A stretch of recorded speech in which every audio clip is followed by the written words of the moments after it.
박정희 대통령 시대에 잘 살아보세 새마을운동에서 실제로 모두가 많이 잘 살게 됐어요. 그 평균 수준이 올라간 거죠. 그렇죠. 평균적으로. 모두가 잘 사는 세상이라고 하는 게 그럼 한 명의 이외에 예를 들면 자살자도 없이 그렇게 만들자는 그런 이상적인 얘기를 제가 했다고 생각하시는 건 아닐 것 같고. 설명을 해 주십시오. 예? 예, 노동시간 단축을 통해 성장이 가능하냐. 이제는 노동량으로 승부하는 시대는 갔죠. 예, 과학기술의 시대잖아요. 노동 생산성을 올려야 돼요. 근데 우리는 노동량으로 승부하려고 하는 게 여전히 남아 있습니다. 그래가지고는 선진국 될 수 없어요.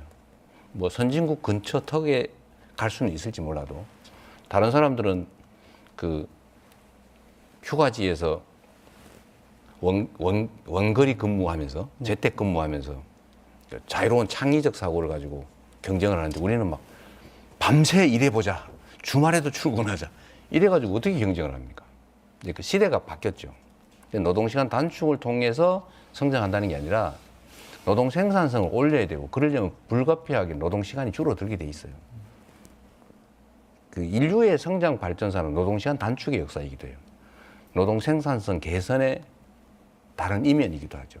그래서 이거를 노동시간 단축하면서 성장할 수 없다는 생각은 제가 보기엔 약간 도구마라는 생각이 들고요. 4차 지식산업 시대에 그 과거의 잣대로 지금을 노동시간을 얘기하는 것은 좀 무리가 있는 지적 아닌가요? 지금 주 4일제는 선진국들 상당수가 이미 시행하고 있어요. 실제 그렇잖아요. 4.5일제 예를 들면 5일 근무 중에서 하루씩을 재택근무하는 나라가 엄청나게 늘어나고 있습니다. 재택근무하면 일하는지 안 하는지 모르죠. 그러나 이 휴식 기간을 좀 가지는 것들이 오히려 창의성을 자극을 해서 훨씬 더 효율적이라는 거예요. 우리는 노동시간 늘려서 어떻게 승부 보자 이런 생각을 여전히 하고 있는 경우도 있는데 그렇게 하면 안 된다는 생각이고요. 두 번째로 모두가 잘 사는 세상이 환타지 아니냐. 환타지 아니죠. 저는 사회 안전망, 망이니까 망에 빠지는 사람도 있잖아요. 누가 그런 얘기를 하죠, 요새는.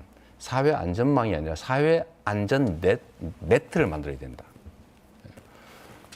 우리는 어느 구렁텅이에 빠지면 본인 능력으로 탈출하고 못 탈출하는 사람만 예외적으로 구제를 해주는데 우리가 잊어버리면 그 사람은 예를 들면 죽거나 이렇게 되지 않습니까? 정말 그런 경우 많죠. 그러니까 소위 사각지대죠.